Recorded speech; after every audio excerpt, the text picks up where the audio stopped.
My name is Steve Caliper. Welcome. We're excited that you're on this call. We're going to have a great discussion contending for the next generation and really those that are gifted and skilled at going to college, university. We want to make sure that as a body of believers, that Christians going to university and college can have the tools and the resources and the relationships to succeed. Jeremy, I know that you have a phenomenal heart around this. As we dive into this conversation, we're going to share some great things today. May 22nd is a reveal day, and we're gonna share some of what is really right on the cusp of launching, and we're really excited about that. But Jeremy, maybe you could just touch on conversationally a little bit about the landscape of what's happening with college-age students, high schoolers that are getting ready and preparing to go to college and university. What's the landscape, and where does every student set lean into building community and building relationship with students across America? Yeah, I mean, I always want to paint the most honest, clear picture. And one of the things that I see right now is that this trajectory of loss that's been happening for so long is beginning to reverse. I mean, that would be one of the more interesting things that's surprising to us. And I believe it is a sovereign act of the Lord, quite honestly, among this most recent generation, like the ones that are in college right now, literally right now, the last year or two. There are people reporting across the country, increasing numbers of people coming to know Jesus, increasing numbers of people just saying, I don't know what culture is offering. I don't think it's right. I haven't found any fulfillment in it, and I'm looking for something else. So even those who aren't identifying Jesus are turning to principles that Jesus teaches, like monogamy or like just conservative ways of thinking about family. Even among some who are now getting married, they're some of them are turning to more traditional roles in marriage. It's been interesting to see, and the only thing I could attest it to is a sovereign work of the Lord. And in terms of how does ESS fit into that? Well, I mean, we want to press in to that to continue to reduce that loss that's happening and feed into those whom God is already preparing to see them become multiplying disciple makers. But it has been a shocking, amazing to see that it started to level off as opposed to just continue to increase is very surprising to everyone. Mhm. Well, we thank you for those that have joined. Lord, we appreciate you. Thank you for your love, your grace, and mercy in our lives. We desire that others know you as we do. Lift up this conversation and this mission as we contend for to do life with college bound and college age students across the country. Yes. It's all in Christ's name we pray. Amen. Jeremy, One thing that give just us a came to me sense during the of the prayer. scale. Oh, great. Sorry, Steve. Yeah, That's no, the go ahead. Zoom call. I apologize. Go ahead. Yeah, one of the things that I'd love for you just to unpack is give us a sense of the scale, the number of students that are entering college on an annual basis, and then what percentage of those have come out of, a Christian life or a decision. They've been baptized. There's a decision that they've made. They're from a Christian family.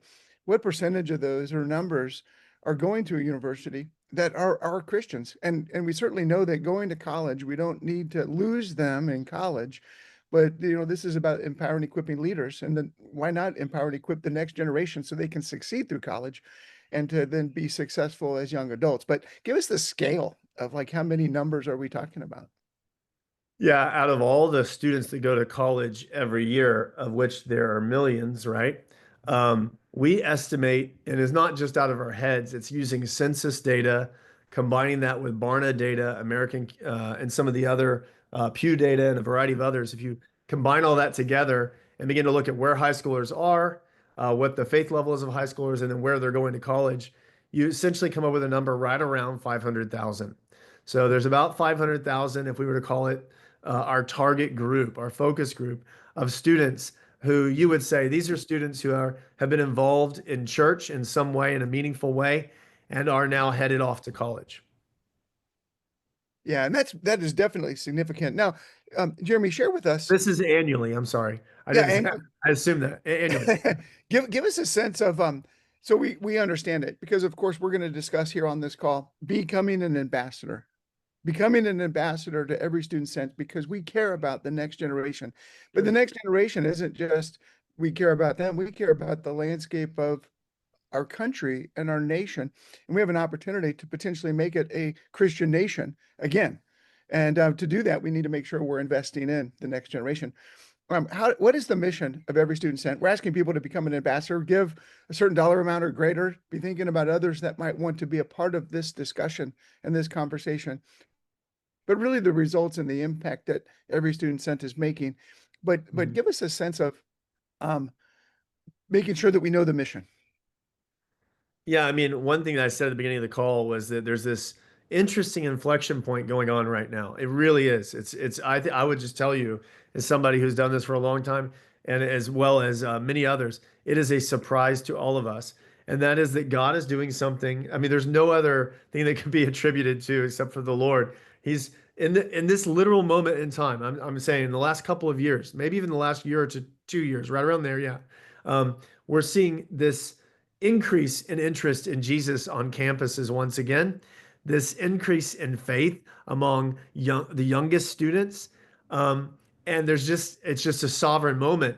And so one thing that I think that gives a little better perspective on that of the moment is that this sort of loss of students' faith and them walking away from their faith as they head off to college has been here for a long time, decades and decades and decades and decades, and it has actually increased regularly.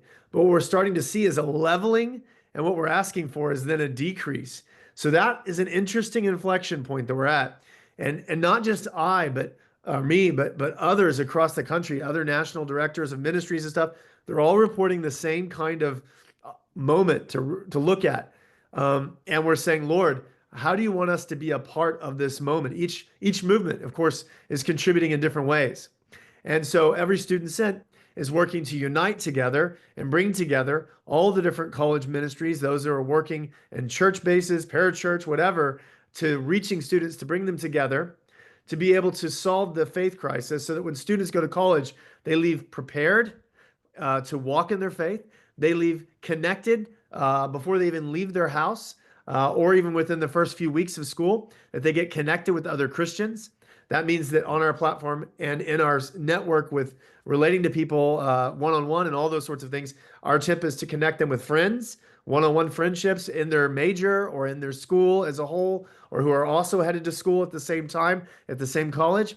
And then also, secondly, connecting them with an actual ministry or church, a group of those people. And then lastly, we really want to train them on how to make disciples that make disciples, how to create multiplicative, simple church type, planting house church type movements where they can plant them in their average dorm and the fraternity or sorority they're in, at the football team that they join, or some student club, or even their workplace. Maybe they're working at the local Starbucks or whatever. We want to teach them how to plant an expression of the church where they are and then see people come to know Jesus and reach the whole area where they are in their area. And so if we can connect them with friends and teach them how to make multiplicative disciples on their campus, then we are light years ahead of what the future could look like. Rather than people walking away from their faith in mass, we could be seeing students turn to the Lord in mass and see colleges become once again, at least in part, places that send students into the harvest field rather than removing them from the harvest field.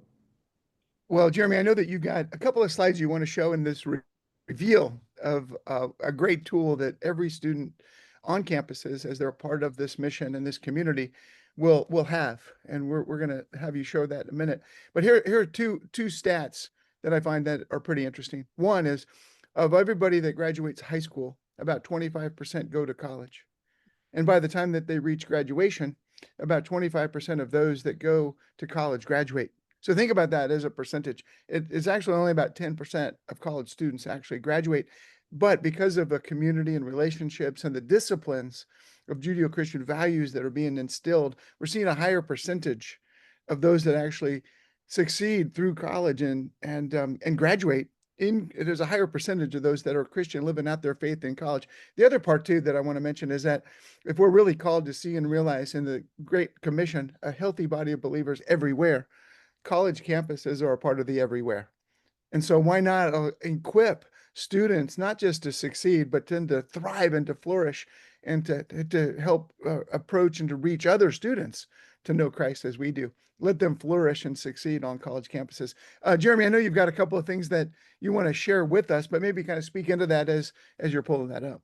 Hmm. I think you said it well. I'm not sure what to add. I think you did a great job. I mean, honestly, what's weird? The only thing I might add, just to reinforce it, is if you talk to, say, recruitment folks at colleges, and even those who don't know the Lord, who aren't following Christ, and maybe they're even an atheist, whatever they may be, every single one of them will tell you that when you mentioned the whole retention in college and then also success after college, they see a much higher, I mean, like exponentially higher success rate for those who find community in college. And as believers, we know that the truest, deepest community is that when we're linked to God together and we're seeking God together. So even atheist, sort of, or even agnostic school administrators can attest to this general idea that and that's why they all want to see students get connected, even those who aren't concerned, of course, about people walking in their faith. They like the idea that we're talking about because they know that it helps students be more successful in their academic pursuits and also a greater graduation rate. So even this general trend applies to all over, which is what we'd expect to see. If something is true in the spiritual realm, then it's usually true in the physical realm, and we can see evidence of it in all ways. And so this idea of connecting to community is vital for spiritual health and for academic and then career health after college. In terms Uh, of the sharing, you want me to share that? I can do Yeah, that. go ahead and pull. Yeah, go ahead and pull that up. And let's just say one more thing is that my kids are young adults. They've already gone through college, but I will at some point have grandkids that will. And the other part too is that even more significant of my kids going to college because I want to make sure that this is relevant as a tool and a mission to everyone. This is about the Great Commission and the gospel. And it's about empowering, equipping young leaders to live out their faith successfully in college and then to be successful Christians in whatever they end up doing in life beyond. It's really the landscape of America. So it's not just relevant to only those that are sending kids or grandkids to college. It's really relevant to everybody. So true. I mean, that is so true. It's like college is not this little niche thing that only affects a few. It ends up affecting all of us because it so much, it's like a brain drain, unfortunately, for the body of Christ. We send our best and brightest often off to college. And instead of learning how to be missional laborers in their area of expertise that God's created them to do, accounting, or to be a part of a missional laborer in business or whatever it might be, instead of it becoming a sending ground, it becomes a removing ground, and they learn how to be disciples of hell, unfortunately, and multiply wrong ideas rather than what God has intended for them. So it's not only a loss for them, as you said, it's a loss for our country. And really, we've seen been a loss for other countries around the world as America's not sending those laborers in business and elsewhere around the world for the kingdom. So, I'm always reminded when I think of every student sent of the Luke 10 passage where Jesus says, guys, the harvest is plentiful, but the laborers are few. So ask the Lord to send out laborers for the harvest. In other words, Jesus never said that there's a problem with a hard world. He's saying there are people out there that are constantly receptive to him and wanting to follow him. But the real problem is that the laborers, those who are following him, are not enough or aren't walking in being good laborers. And so college needs to be turned back into an experience that sends forth laborers like it was during the student volunteer movement, where our country literally influenced the world. And the leader of the student volunteer movement won a Nobel Peace Prize for sending out missionaries across the world from college campuses. But our basic subtag is ensuring that no student is lost in this transition to college. It's a real niche focus with a very broad impact. That's the focus here. Our model we've already discussed. It's a mobile app, which we're about to talk about, and a web platform. It's a learning management system to teach people how to multiply disciples.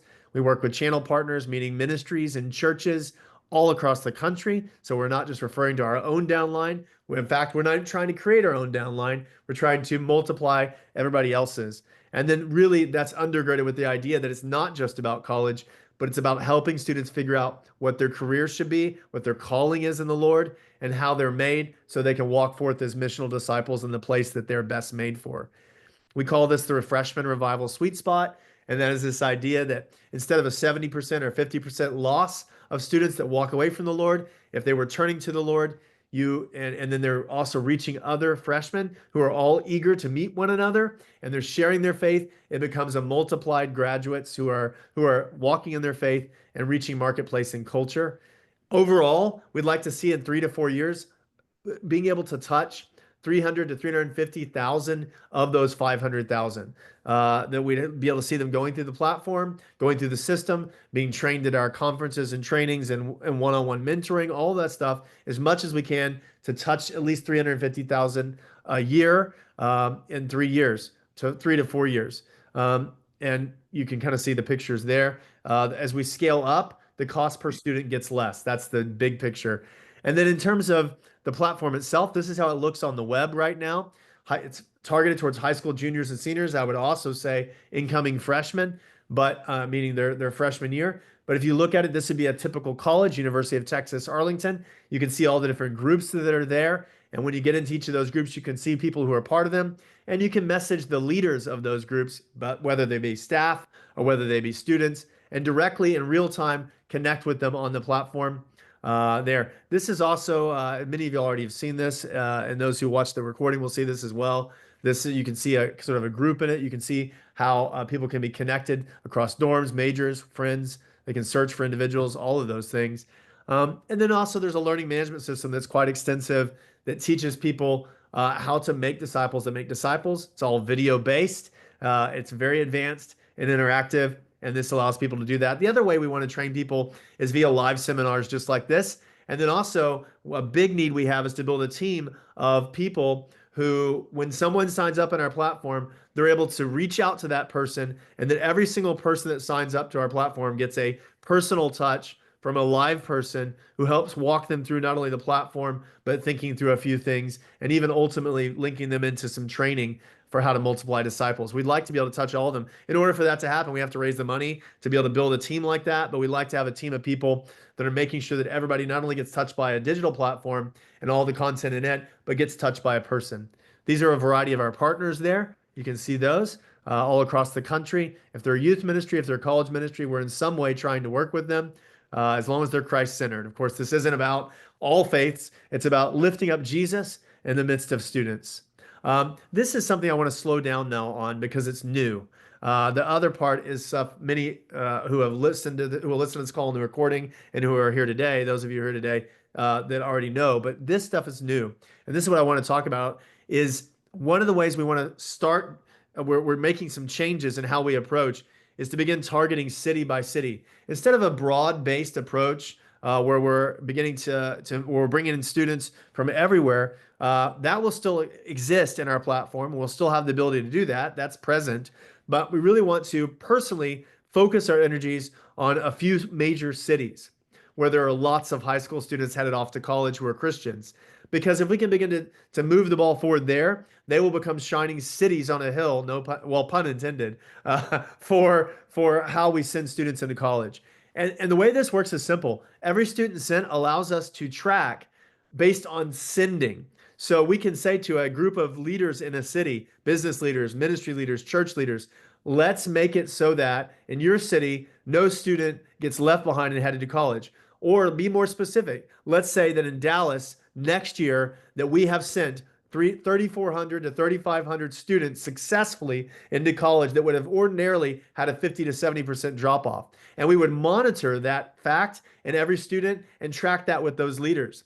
And then in Phoenix and Kansas City and Los Angeles and Houston similarly, for a total of trying to reach about 40 to 50,000, specifically about 44,000 students in the next year by targeting these cities. Why is that important? Well, we've learned through lots of trial and error, and we've had lots of error and we've had lots of success. And one of the things we've learned is that if you concentrate your efforts in a city, you get this reverberating effect. And what it means is that when we throw our digital advertising into that city, when we're making in-person announcement at churches, when we're building a coalition of business people, and they're all on the same words that they're speaking, then students begin to hear it from multiple sources, and there's greater impact in that city. And so that's why we want to focus there. And if you've ever heard, of course, I'm sure, Steve, I know you have, and many experienced business people have, of this powerful percent, this, sorry, excuse me, if we can reach just a certain percentage, the 80-20 principle, that we can then reach the rest. That's what we're aiming for. That if we can get to 20% or so of our target audience in major cities, it will help spill over into the rest of the country. And so that's our approach coming up here. I don't know if Steve, you had anything you want to insert there, but that's one of the major things that we're trying to turn to, is focusing city by city to build teams of business people, teams of churches, and teams of ministries that will make sure that we target an exact number of students being sent. And one thing I would qualify um, is that we're not saying just students that are attending college in those cities. We're saying students that are being sent out of high school from those cities. So the great thing about the Right. platform is whether they stay, say, in Dallas or Phoenix, or whether they go to Harvard over in Boston, we can still track it for the Dallas crew. And we can say, these are your Dallas sent students. This many went to Harvard. This many went to UCLA. This many stayed in Dallas. But this many we have successfully seen walking in their faith in college, and now they are making disciples that make disciples. So that's kind of the focus. Yeah, and it's part of the deal is that it's not just numbers, it's not just a stat or an app. It's about empowering Hmm. the next generation leader, building community so that they can be Yes. in relationship. And then you're also looking at the success of how people are connected and staying together in community when they go, so they don't lose touch with their high school youth group or whatever it is that they were a part of, that they can stay as a collective. Because this is all about making sure that the next generation stays in a relationship. Jeremy, what do you need? What's needed at this point? Of course, we mentioned the ambassador initiative. We're looking at maybe we can get 30, 50 guys or people, couples, to say, hey, we're in for $1,000 or more, just to get a little bump. And then we're looking for, who do we know that needs to be a part of this conversation? But what are the things that you need that are needed right now to make it Sure. you can go to the next level? Yeah, well, I mean, real quick, I want to answer that. I'll flip over to that, to the ambassador slide. But just one thing I want to also announce, if you don't mind, is the app. We are launching an app, a mobile app that's not just on the web now, but on the mobile phones. Why is that important? Because of course, this is 100%. It has been for a while now, the native place where students are at. Most of the users we see are using mobile devices, and while our web version is mobile friendly, much better to be native in your app store in Apple or Google. And it also, big time, allows us to push notifications to the phone. Why is that important? When you message that student, one student messages another student to make a friend, or that student messages a ministry or a church, that means that both that minister and that other potential friend get a notification that says, somebody messaged me, right push to their phone in real time. And so they can go right back to it and message back on the phone, and it creates an even faster level of connections and better success rate for people following through on connecting with one another, which is what a big part of our platform is for. But these are screenshots of the new app and how it looks. I'll flip over to Steve's question, though. What do we need? One thing is we've created with Steve this idea of an ambassador program.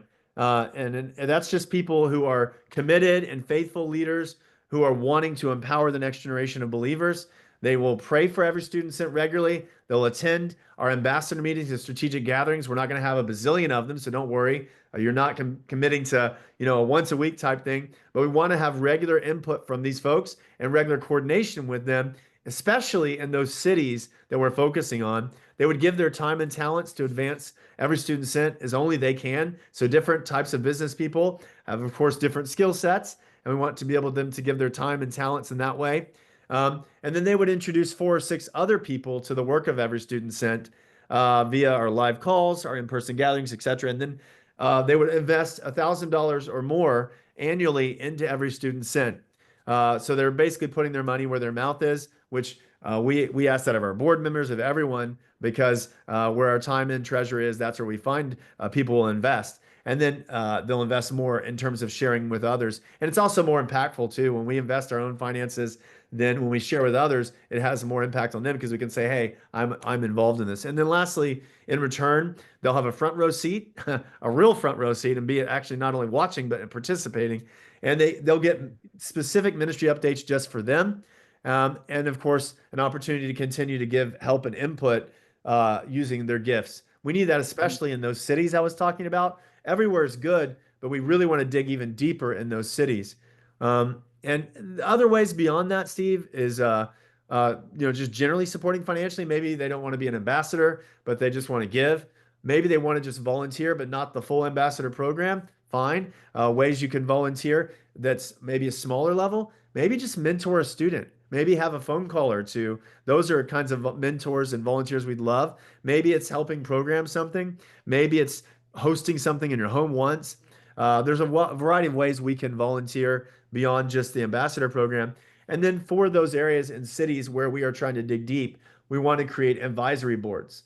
And let's say you're in a city that's not one of the ones we just focused on, but you'd like to see something in your city. We'd love to work with you to form an advisory board and form a team of people where we can begin to reach a set goal number of students annually in your city to make sure that we're increasingly not having this loss of faith coming out of your city. And instead, we're sending students into college, multiplying mission out of your city.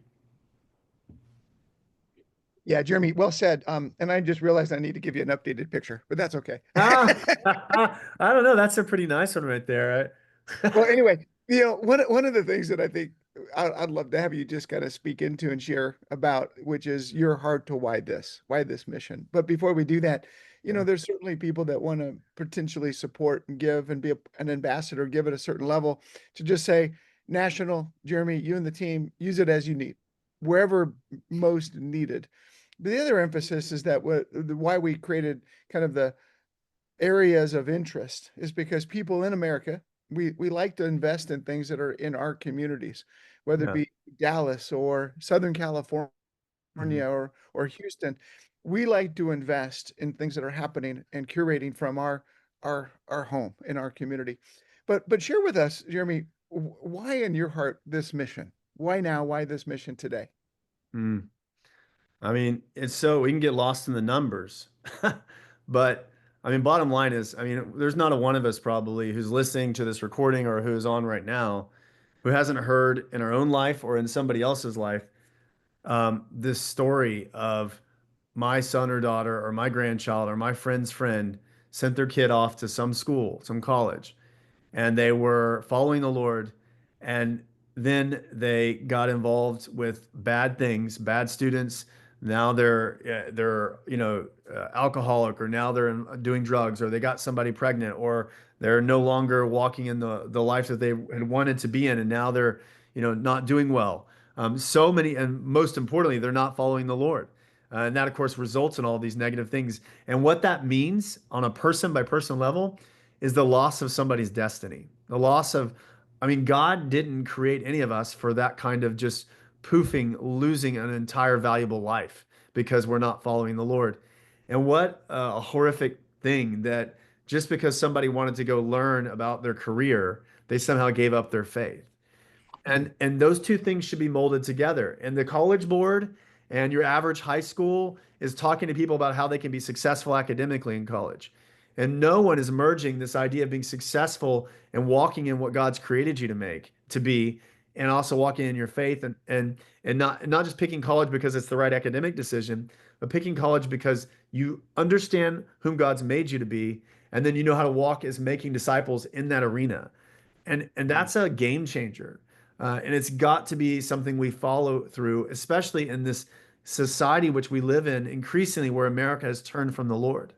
Um, we have forgotten what it means to merge vocation and discipleship together. And it's so important that we help students re-understand, begin to understand that again for a new generation, for the future of our country, quite honestly, because we have been one of the most blessed countries in the world. We are probably the most blessed country in the history of the world. And it came originally because we understood this, that we were committed to the Lord first. And out of that commitment, we lived out influence in the world.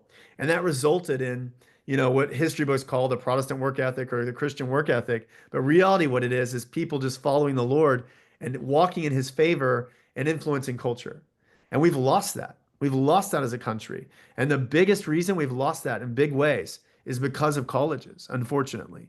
The very institutions that were created to send people out as missionaries, Believe it or not, that was Harvard's original intent. That was then Princeton's intent, and Yale in specific. Yale was formed because Harvard had lost their way. And so Yale was like, we're going to take this back and continue to send students out as missions. Well, guess what? They're not doing that anymore. And we as believers cannot just walk as lemmings off the cliff anymore. We have to have a strategy and a clear pathway. And that's really what we're all about. Yeah, Jeremy, thank you. If you're on this call or listening to this discussion at a later time, I'm inviting you to be an ambassador, to join this mission on behalf of every student sent, Jeremy and the team, because we have a phenomenal opportunity. As you've heard Jeremy's heart, this mission, the nuts and bolts, and we recognize and know that the next generation, the younger generation in America, is the most conservative generation in the history of America. So why not empower and equip leaders, young adults that are going to the university and colleges, to be in a position to be able to share their faith and live out their faith, to to see the Great Commission flourish and to be fruitful, not just to survive and to succeed, but to actually thrive and to be fruitful, achieving and reaching other students on behalf of a relationship with Christ. So, Jeremy, thank you. We appreciate you. We appreciate those that have joined. John, thanks for being a wingman to Jeremy. And everybody, make it a great day. Thank you so much. Thank you for hanging out today. I appreciate it.